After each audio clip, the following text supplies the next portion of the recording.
Je crois que je n'ai jamais été aussi en colère et aussi triste qu'en ce moment.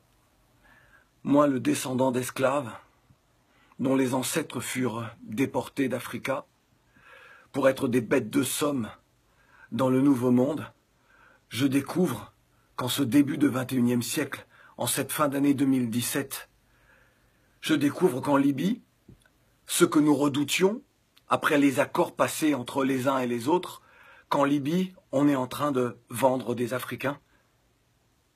Là, en Libye, on vend nos jeunes qui, parce qu'ils ne pouvaient plus supporter le manque de vision d'avenir dans leur propre pays, ont décidé de partir, de braver le désert, de braver la mer, de braver la violence des groupes armés, de se retrouver humiliés en Europe en arrivant, que ce soit à Lampedusa ou ailleurs. Là, aujourd'hui, avec les accords passés entre la Libye et l'Union européenne, la France et d'autres pays, avec les États africains qui ferment les yeux, qui ne font rien, mais alors rien, pour aider cette jeunesse. Dire que nos jeunes ne peuvent plus partir. Ils font un sommet extraordinaire, il faut réfléchir. Aujourd'hui, on est en train de vendre, là, des Africains, des jeunes, nos jeunes. On les enferme dans des cages, puis on les vend au plus offrant. Et ça ne vous fait rien.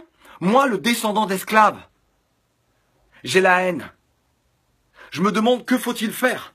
Après cela, il faut que l'on nous dise qu'il faut aimer ce monde, il faut respecter les institutions telles qu'elles soient. Alors que moi, je vais rester là, à ne rien dire, à ne rien faire, alors que, là encore, ce soir, un reportage de France Info nous montre ces jeunes que l'on vend. Et personne ne dit rien.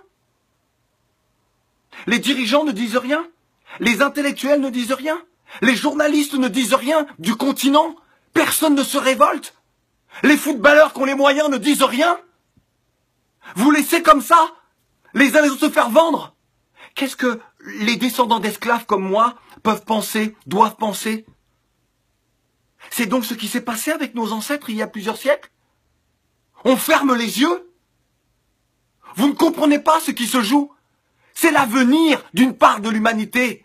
C'est l'avenir de toute l'humanité. Lorsque des êtres humains sont capables de vendre d'autres êtres humains, c'est qu'ils s'empoisonnent eux-mêmes. Ils se privent de l'humanité. Lorsque des personnes ferment les yeux sur cela, ils se privent de cette humanité. Ils rusent avec des principes d'égalité, des principes d'honnêteté, de respect de l'autre, de démocratie. Quelle démocratie?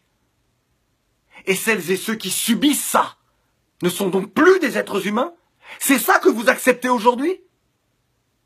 Vous voulez quoi? Jusqu'où devons-nous aller pour nous faire entendre? Et là, je m'adresse aux dirigeants africains. Levez-vous, faites quelque chose. Vous voulez quoi? Que je vous supplie? Vous voulez quoi? Que nous entamions des grèves de la faim? Pour que vous réagissiez? Jusqu'à quand allez-vous profiter de l'argent, de la manne, que ce soit du pétrole ou d'autres matières premières de nos pays?